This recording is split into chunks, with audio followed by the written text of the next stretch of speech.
Yes.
Армысыздар, алқалы әлеумет, ардақты халаяқ.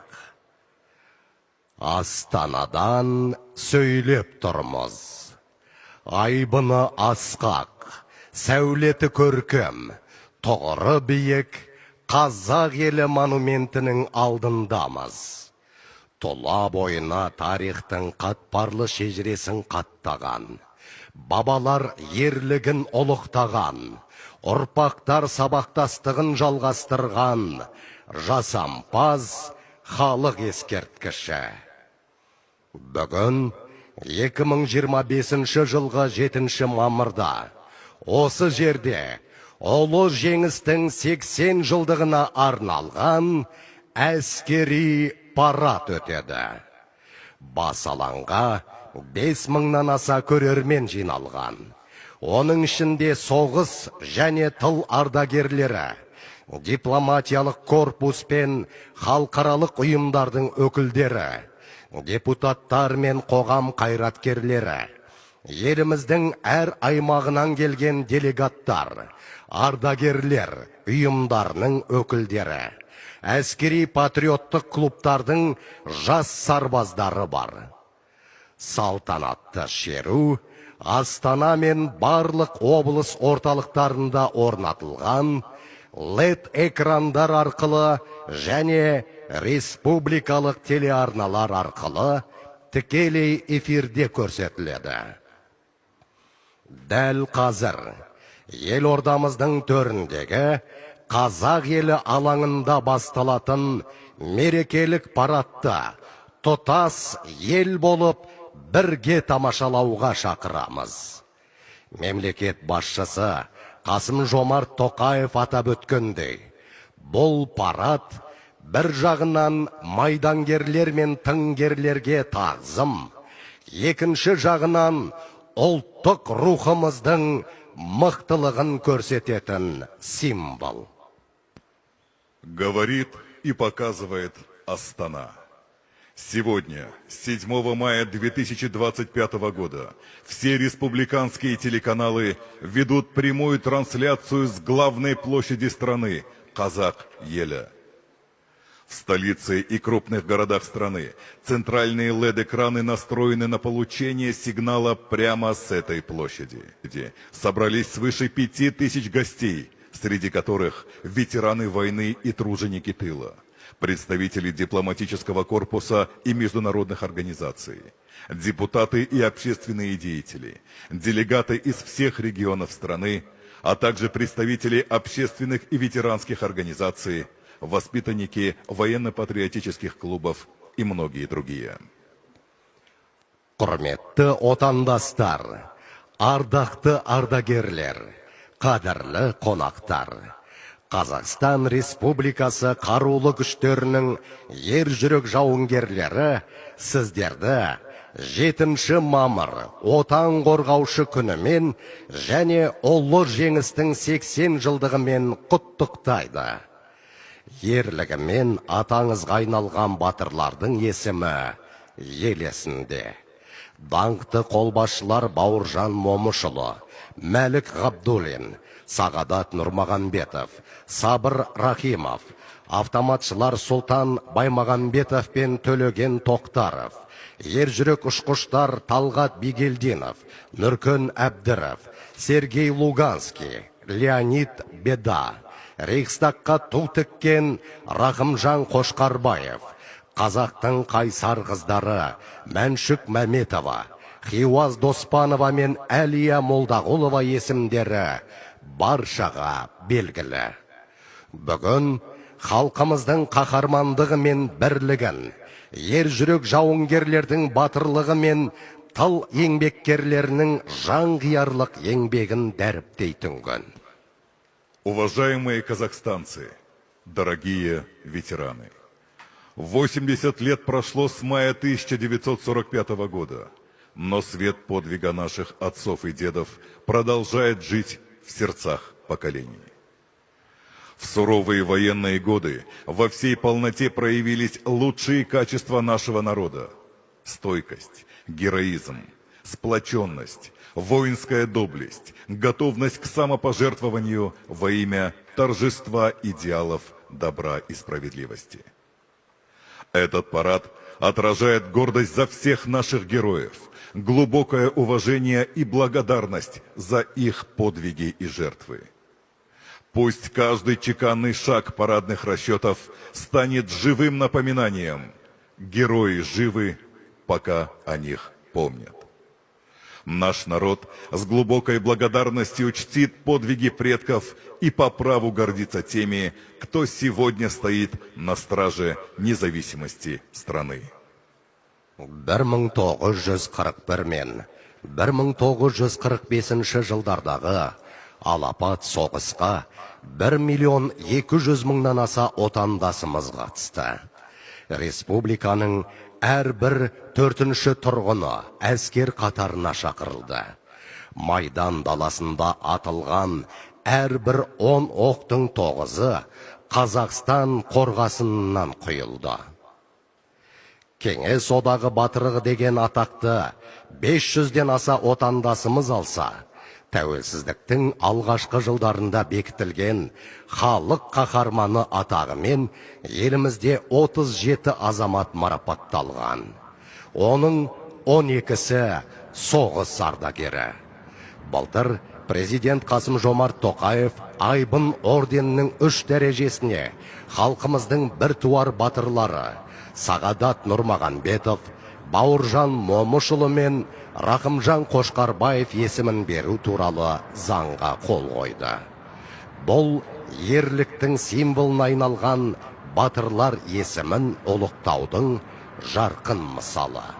Сондай-ақ, тәуелсіз мемлекеттер достастығы елдерінің үкімет басшылары кеңесінің шешімімен жеңіс күніне орай 1941 мен 1945 жылдардағы Ұлы Отан соғысындағы жеңіске 80 жыл мерейтойлық медалі дайындалды.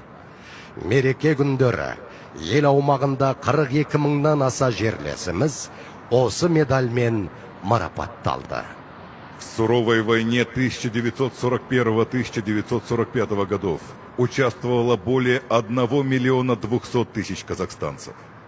Каждого 4-го жителя республики направили в действующую армию. 9 из 10 пуль были отлиты из казахстанского свинца. В Казахстан эвакуировали более 220 фабрик и заводов. В тылу трудились люди, не щадя себя, и жили под девизом «Все для фронта, все для победы».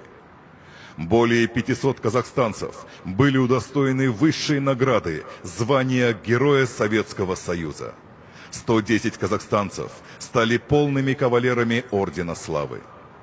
4 казахстанца стали дважды героями: Талгат Бигельдинов, Сергей Луганский, Иван Павлов, Леонид Беда. Высота их подвига соизмерима с их любовью к родине. Любовь эта была беззаветной, а подвиг бессмертным. В этом году по решению Совета глав правительств стран СНГ ко Дню Победы учреждены юбилейные медали единого образца 80 лет Победы в Великой Отечественной войне 1941-1945 годов. В эти дни свыше 42 тысяч казахстанцев награждены юбилейной медалью в честь 80-летия Великой Победы. Бүгінгі парадтың жөні де, мазмұны да бөлек. Әскери шеру мазмұндық тұрғыдан 2 бөліктен тұрады. Тарихи және заманауи. Тарихи бөлігінде аға буын батырларымыздың ерлігіне құрмет көрсетіледі. Заманауи бөлігінде біз тәуелсіз Қазақстан армиясының бүгінгі күш айбынына куә боламыз. Өткенді білмей болашаққа бағдар жасау қиын. Қазақстандық батырлардың ерлігін ұлықтау елдігіміздің белгісі. Демонстрация мощи вооруженных сил во все времена вызывала у народа гордость за свою страну, вселяя уверенность, что армия – надежная защита Отечества. Сегодня в военном параде принимает участие свыше 4000 военнослужащих всех видов вооруженных сил, других войск и воинских формирований. свыше 200 единиц вооружения и военной техники, 66 вертолетов и самолетов военной авиации. Механизированная колонна уже заняла исходный рубеж для выдвижения, участвующая в военном параде авиация на аэродромах в готовности к вылету. Бұл парадқа Қазақстан қарулы күштерінің барлық түрлерінен 4000-нан аса әскери қызметкер қатысады. Сонымен қатар 200-ден аса әскери қару-жарақ пен техника, 66 әскери авиация шағы мен тікұшағы көрсетіледі. Оның ішінде бұған дейінгі парадтарда болмаған зенитті зымыран кешендерін, роботтың көмегімен жүретін су жаңа әскери техниканы тамашалаймыз. Қазақстан қарулы күштерінің жоғарғы бас қолбасшысы Қасым-Жомарт Тоқаевтың тапсырмасына сәйкес, елімізде әскери кадрларды дайындаудың озық отандық үлгісі қалыптасты. Әскерді қару-жарақпен және әскери техникамен жарықтандыру сапасы жаңа деңгейге көтерілді. Жауынгерлік оқу заманауи талаптарға сәйкес жабдықталған. Жаңа полигондарда өткізіліп жүр. Сегодняшний День защитника Отечества посвящен Дню Великой Победы. Поэтому этот парад действительно уникален. Впервые в составе механизированной колонны будет представлена новая военная техника. Это зенитно-ракетные комплексы «Бук» и «Тор», боевые колесные машины «Барос», «Алан», «Айбар», «Таймас», «Терекс», специальные автомобили.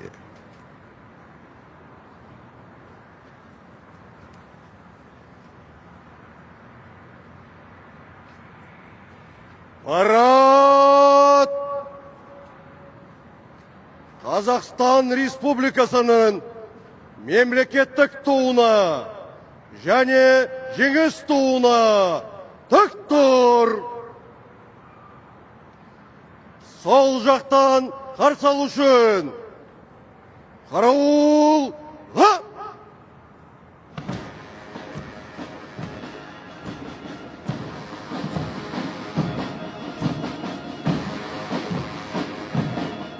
Әскери парадты Қазақстан Республикасы қарулы күштері құрлық әскерлерінің бас қолбасшысы генерал-майор Мереке Көшекбаев басқарады.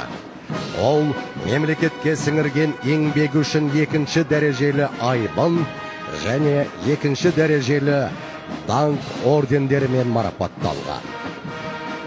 Командует парадом главнокомандующий сухопутными войсками Вооруженных сил Республики Казахстан генерал-майор Мереке Көшекбаев. За заслуги перед государством награжден орденами Айбын 2-й степени и Даңқ 2-й степени. Бүгінгі әскери шеруге Қазақстан Республикасының президенті жоғарғы бас қолбасшы Қасым-Жомарт Тоқаев қатысып отыр. Елімізге мемлекеттік сапармен келген Вьетнам Коммунистік партиясы орталық комитетінің бас хатшысы То Лам мырза аса қадірлі қонақ ретінде шақырылған. На параде присутствует президент Республики Казахстан, верховный главнокомандующий вооруженными силами Қасым-Жомарт Тоқаев. В качестве почетного гостя приглашен генеральный секретарь Центрального комитета Коммунистической партии Вьетнама господин То Лам, находящийся в эти дни с государственным визитом в нашей стране. Алаңға Қазақстан Республикасы мемлекеттік күзет қызметінің тобы мемлекеттік туды алып келеді.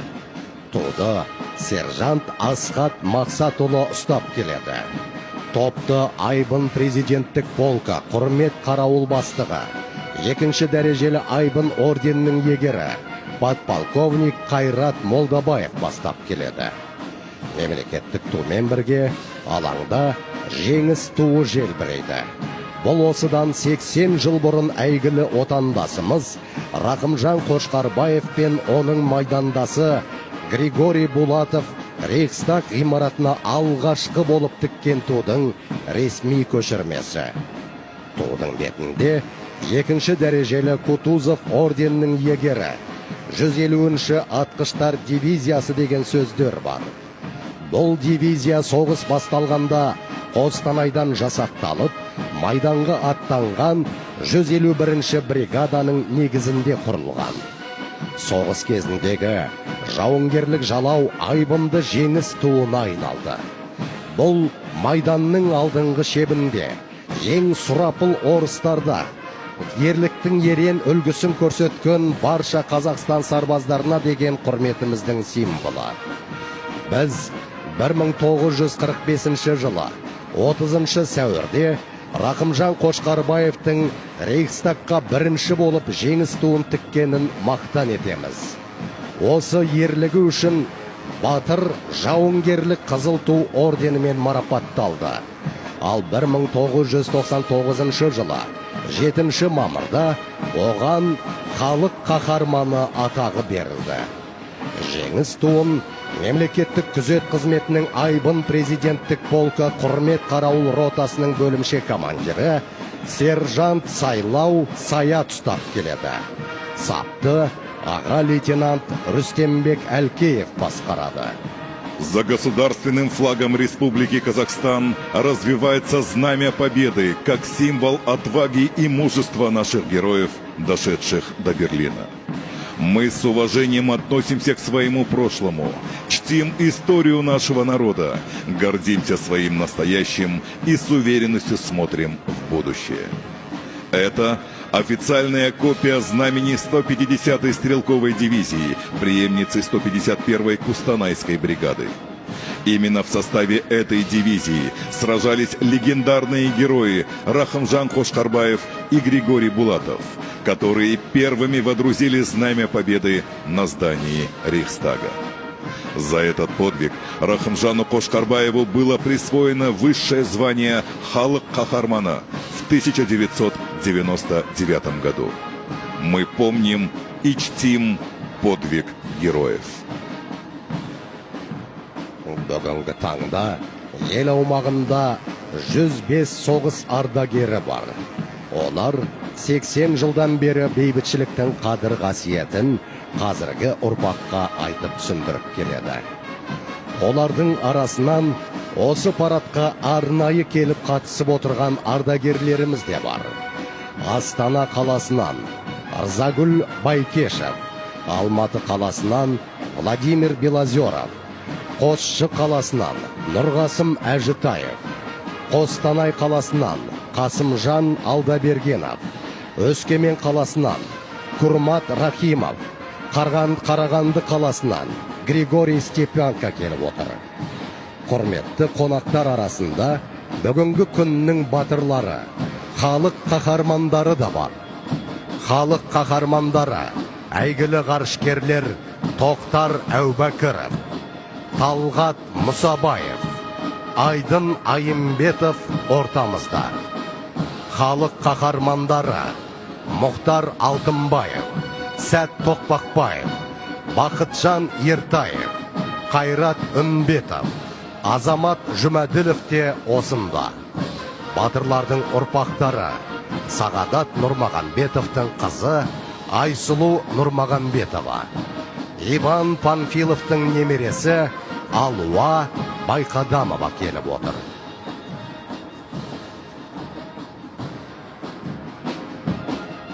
Батыр ардагерлерімізге, халық қаһармандарына, батырлардың бүгінгі ұрпағына құрмет көрсетіп қоялық.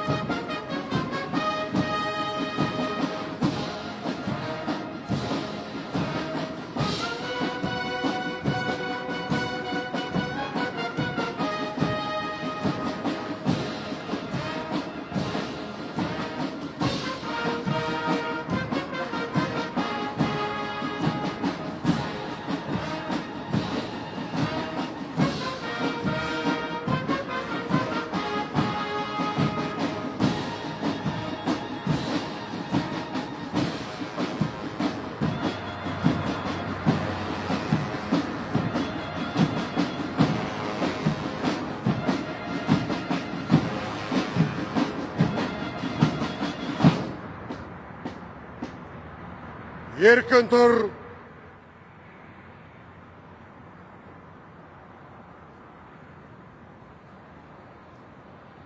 Парад!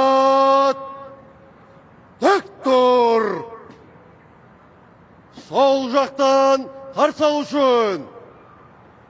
Караул!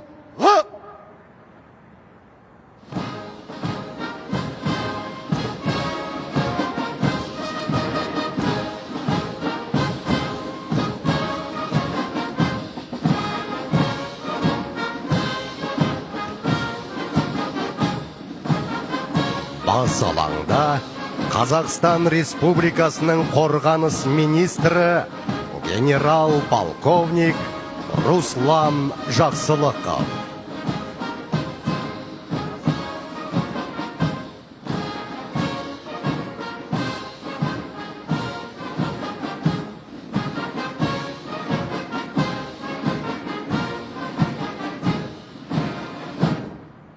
Қорғаныс министр мырза, әскерлер ұлы жеңістің 80 жылдығына арналған әскери парадқа сапқа тұрғызылды. Парад қолбасшысы генерал-майор Көшекбаев.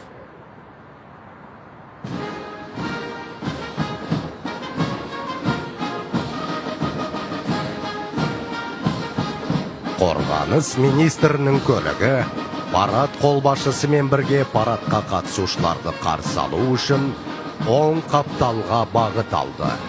Сапта қорғаныс, ішкі істер және төтенше жағдайлар министрліктерінің, ұлттық қауіпсіздік комитетінің және Қазақстан Республикасы мемлекеттік күзет қызметінің шеруге қатысуға іріктелген топтары сақадай сай тұр.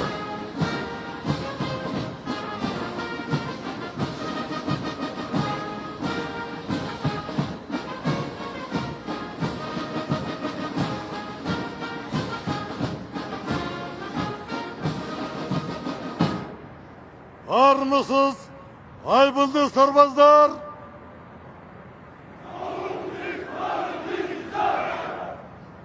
Сіздерді ұлы жеңіс күнімен құттықтаймын.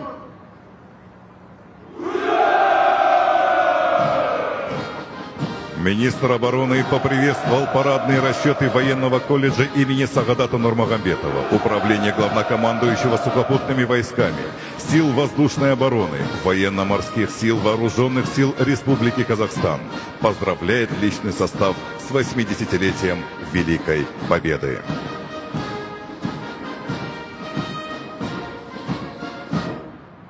Армысыз, айбынды сарбаздар!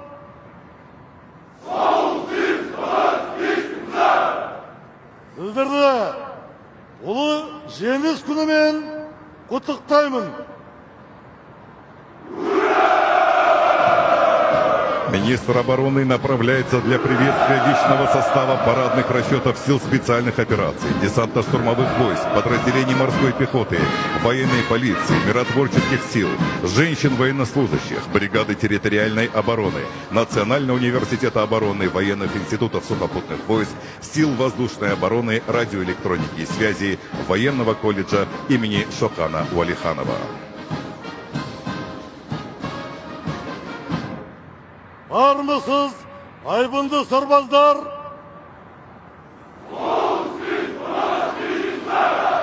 Сіздерді ұлы жеңіс күнімен құттықтаймын.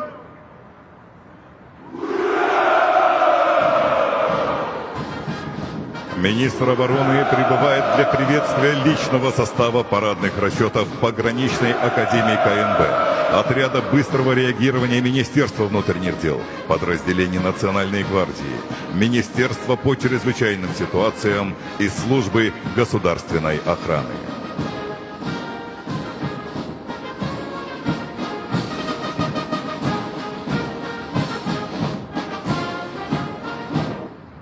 Армысыз, айбынды сарбаздар!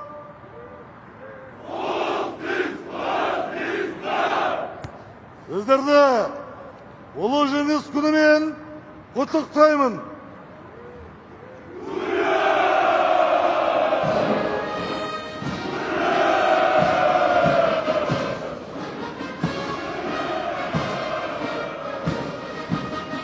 Қазақстан Республикасының қорғаныс министрі шеруге қатысушы әскери топтардың барлығымен әскери тәртіппен амандасып, тас түйін дайындықтарын тексеріп шықты.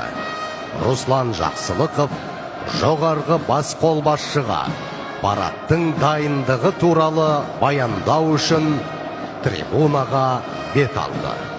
Министр обороны направляется к главной трибуне для того, чтобы доложить Верховному главнокомандующему о полной готовности вооруженных сил к проведению сегодняшнего парада.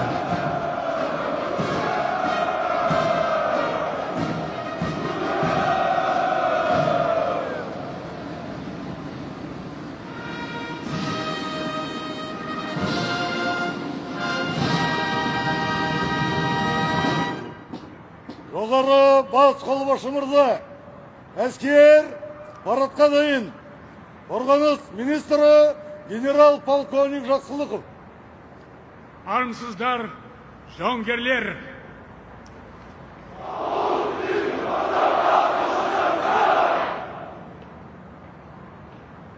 Еркін тұр. Құрметті отандастар, сардарлар мен сарбаздар, аса қадірлі ардагерлер. Биыл ұлы жеңіске 80 жыл. Баршаңызға ұлы жеңіс күні құтты болсын. Бұл мейрам халқымыздың жауынгерлік рухының символы. Біз елдік үшін күрескен батыр бабаларды ұлықтаймыз. Отан қорғау жолында опат болған боздақтарға тағзым етеміз. Бейбіт күнді қырағы күзетіп тұрған сарбаздарға құрмет көрсетеміз. Ұлы отан соғысы бүкіл адамзат үшін өте қиын сынақ болды.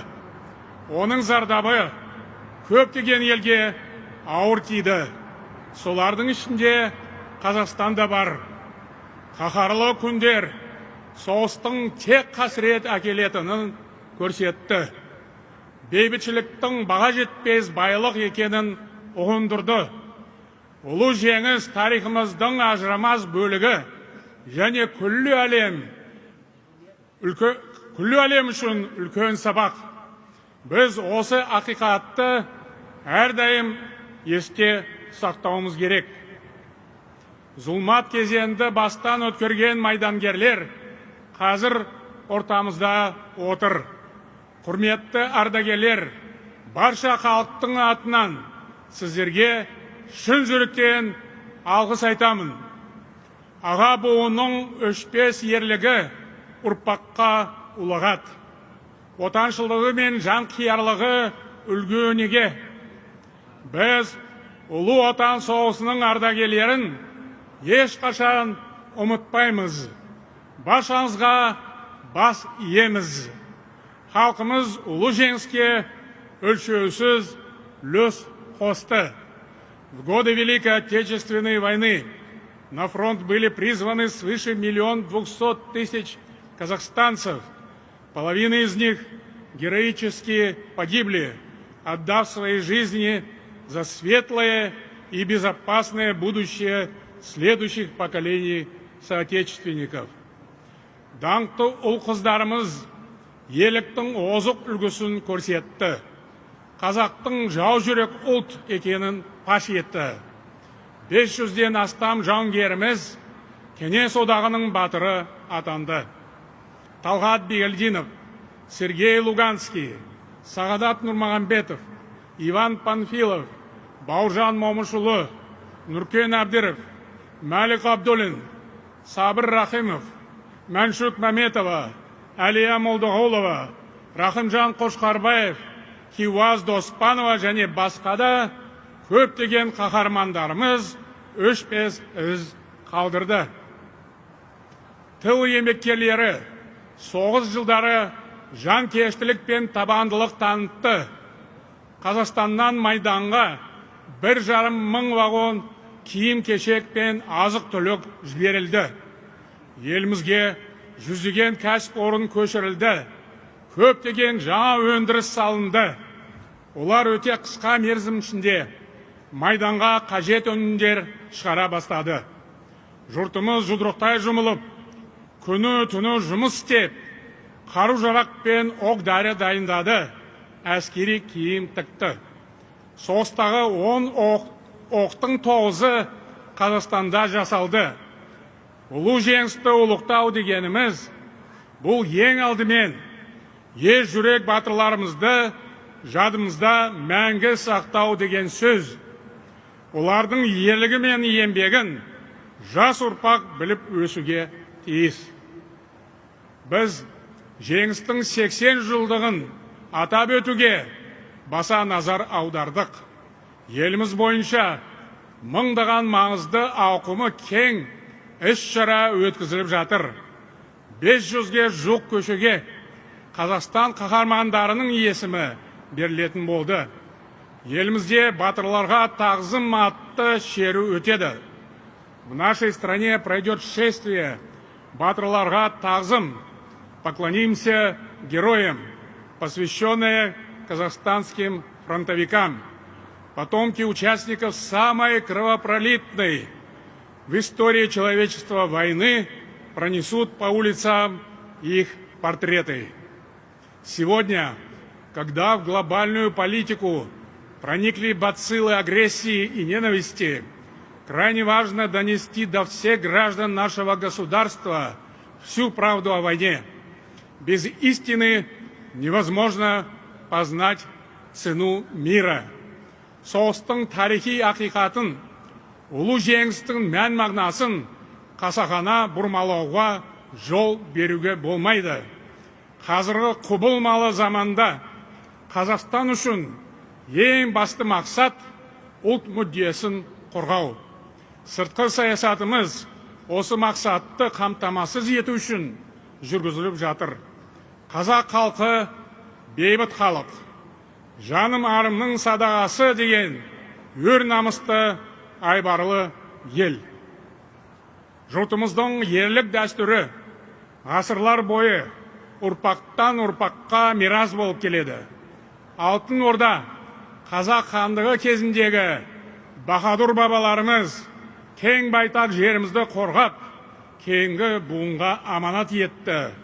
Олардың бүгінгі із басарлары Қазақтың мемлекеттігін қас қақпай күзетіп тұр. Айбынды армия тәуелсіздігіміздің қорғаны. Сарбаздарымыз елдің бейбіт өмірін, тұтастығы мен тыныштығын қорғауда. Қарулы күштеріміз әлемдегі тұрақтылық пен келісімді сақтауға үлес қосып келеді.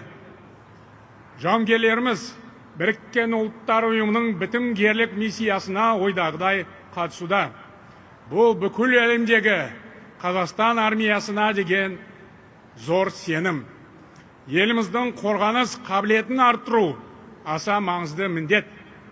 Біз қарулы күштерімізді жаңғырта бастадық.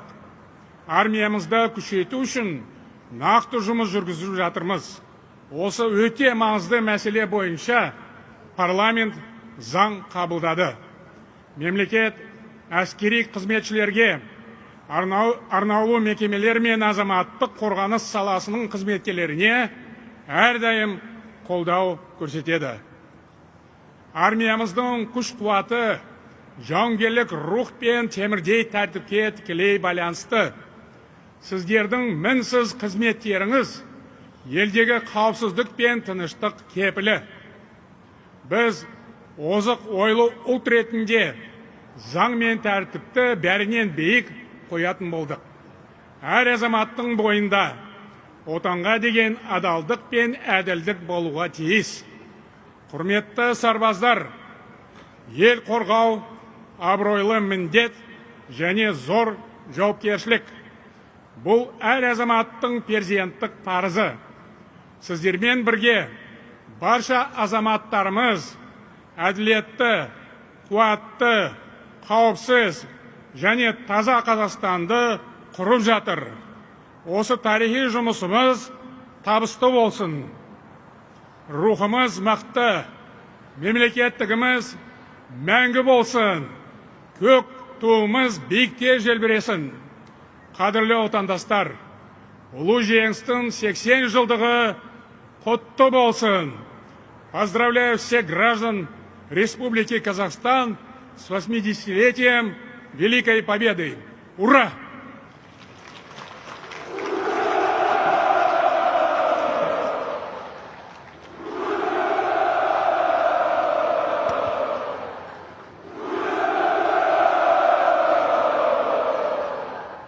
Қазақстан Республикасының мемлекеттік гимні.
Парад зіл!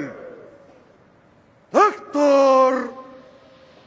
Салтанатты шеруге!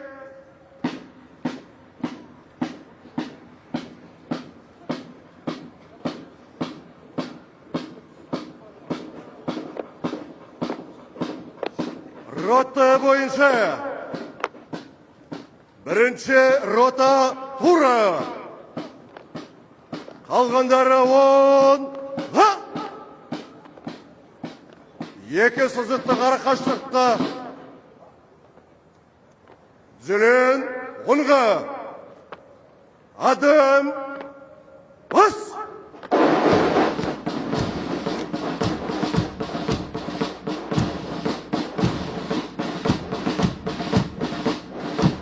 Әскери парадтың алдыңғы сапында Қазақстан Республикасының мемлекеттік туы мен жеңіс туы желбірейді.